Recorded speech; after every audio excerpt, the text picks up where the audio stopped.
दोस्तों मैं ये मान के चल रहा हूँ कि आप लोग पावर ऑफ कंपाउंडिंग से वाकिफ होंगे, और यदि कोई इसके बारे में नहीं जानता है तो उसके लिए मैं आइंस्टाइन का एक कोट रीड आउट करना चाहूंगा, which says the compounding is the eighth wonder of the earth, he who knows it earns it, he who don't pays it.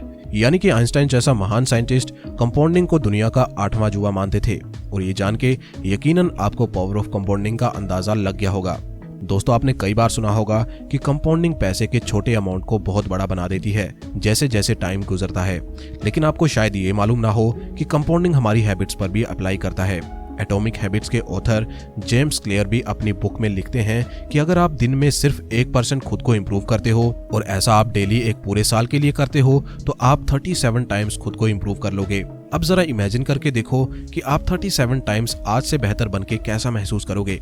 लेकिन इस कंपाउंडिंग की एक बहुत बड़ी डाउनसाइड भी है, जो कि ऑथर इसी बुक में चेतावनी देते हुए एक्सप्लेन करते हैं कि यदि आप डेली कुछ गलत आदतों से इंडल्ज हो रहे हो तो आपकी बुरी आदतें भी यूं ही सेम स्पीड के साथ कंपाउंड होगी, जो कि आपकी लाइफ को धीरे धीरे मिजरेबल बनाती जाएंगी और आपको इसका अंदाजा तक नहीं चलेगा। तो दोस्तों आज के इस एपिसोड में मैंने ऑथर जेम्स क्लियर की best selling book the atomic habit की मदद से और थोड़ी बहुत खुद की रिसर्च से 5 बुरी आदतों के बारे में बताया है जो आपकी जिंदगी को खोखला कर रही हैं। तो बिना किसी फर्दर डिले के लेट्स गेट स्टार्टेड। नंबर 1 पे मैंने जिस हैबिट को रखा है इससे आज का लगभग हर एक यूथ जूझ रहा है, और the habit is watching porn. कहने को तो पोर्न हमारे देश में बैन है, लेकिन सब जानते हैं कि सिर्फ कहने को।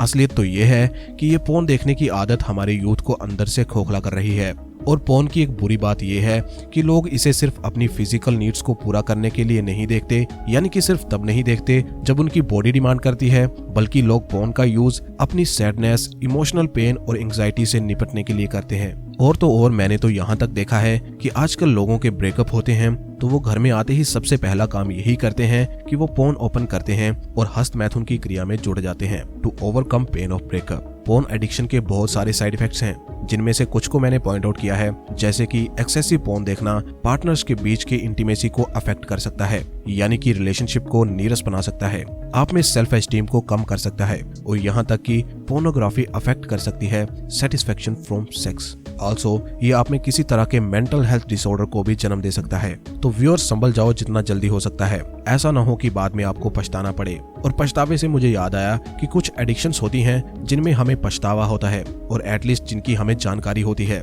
लेकिन एक ऐसी हैबिट भी है जिससे आज 5 साल के बच्चों से लेके 80 साल के बूढ़े भी खुद को बचा नहीं पाए हैं। और इससे भी दुख की बात यह है कि कोई इसे एडिक्शन मानता तक नहीं, और यही है अगली आदत, स्मार्टफोन यूज करने की आदत। 2017 में जर्नल ऑफ चाइल्ड डेवलपमेंट द्वारा एक स्टडी की गई जिसमें उन्होंने पाया कि स्मार्टफोन्स के इस्तेमाल से लोगों में स्लीप प्रॉब्लम्स बढ़ने लगी हैं, जो कि कारण बन सकता है डिप्रेशन, एंजाइटी और मूड चेंज का।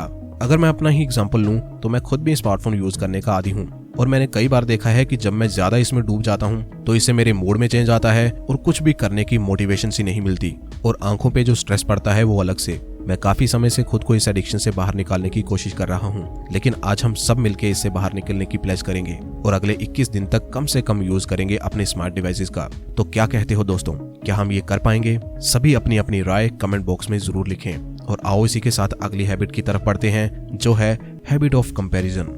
वेल, कंपैरिजन ह्यूमन नेचर का ही एक पार्ट है, और अगर आप किसी के साथ खुद को कंपेयर करते हो इम्प्रूवमेंट के लिए तब तो ये एकदम ओके है, लेकिन हमें ये भी समझना होगा कि जिन लोगों की सक्सेस के साथ हम खुद की लाइफ को कंपेयर कर रहे हैं वो भी सेम स्ट्रगल्स और सेम लेवल ऑफ हार्डशिप से गुजर के ही यहाँ तक पहुंचे हैं। एक हेल्दी और अनहेल्दी कंपैरिजन के बीच की पतली लाइन को मेंटेन रखना आपके लिए बहुत जरूरी है। सोशल मीडिया पे हर समय हंसते हुए दिख रहे चेहरे, लवी डवी कपल्स शोना बाबू करते हुए, सो कॉल्ड इन्फ्लुएंसर्स अपनी परफेक्ट लाइफ को शो ऑफ करते हुए, सब कुछ सिक्के की सिर्फ एक साइड है।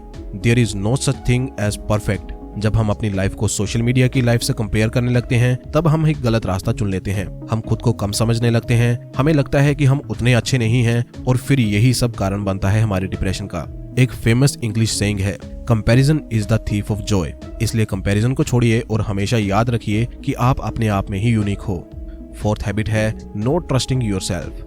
मोस्टली ये ट्रेट उन लोगों में ज्यादा देखा जाता है जिनके पास्ट के एक्सपीरियंसेस खराब रहे होते हैं, जैसे कि पास्ट में हुआ कोई फेलियर, या लोगों का आपको हार्शली और कॉन्स्टेंटली क्रिटिसाइज करना, या पास्ट में किसी रॉन्ग रिलेशन में इंडल्ज होने के कारण आप में हुए इमोशनल डैमेज।